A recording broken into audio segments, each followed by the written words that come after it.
Good day and welcome to JNN's Headline News. I'm Kimberly Wright.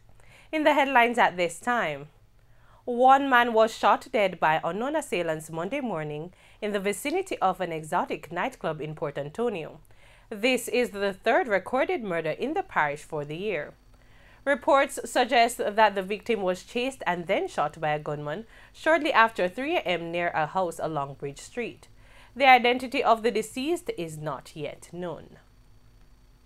Over 700 persons have been detained, processed, and released since a state of public emergency was declared in the St. Catherine North Police Division. The police reported that 29 persons suspected of crimes in the division remain in custody, while 27 are being investigated for serious crimes. Prime Minister Andrew Holness has not decided to make a pronouncement on whether the Independent Commission of Investigations (INDECOM) should be accorded the powers to arrest and prosecute members of the security forces who violate the law. The appeal court on March 16 ruled that under Section 20 of the Act, INDECOM Commissioner Terrence Williams and his investigators only had power to investigate and make recommendations. In the meantime, Mr. Holness is rejecting claims that the government is using the public pursuit to finance or sponsor by-elections. Holness dismissed suggestions that his administration was pumping resources into constituencies to win by-elections, noting that these claims were unfair and not true. The government has announced that a re-verified voters list will be in place before electors cast their ballots in the next national polls.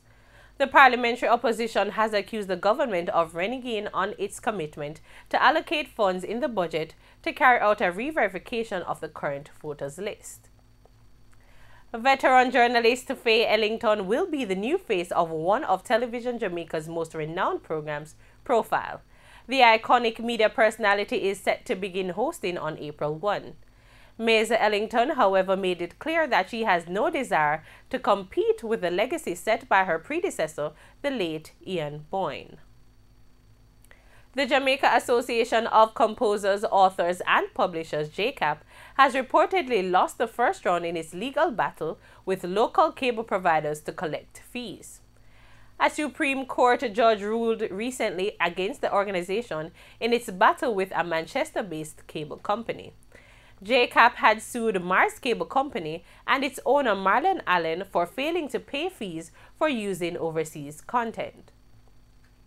In international news, the United States, European Union countries, Canada, and Ukraine expelled more than 100 Russian diplomats on Monday in response to Russia's alleged use of a nerve agent to poison a former Russian spy living in the United Kingdom.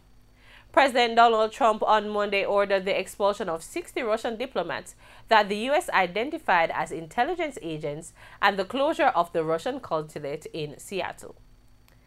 And those are the stories in the headlines. Join us at 8 p.m. for more details in Frontline News. I'm Kimberly Wright. Pleasant viewing.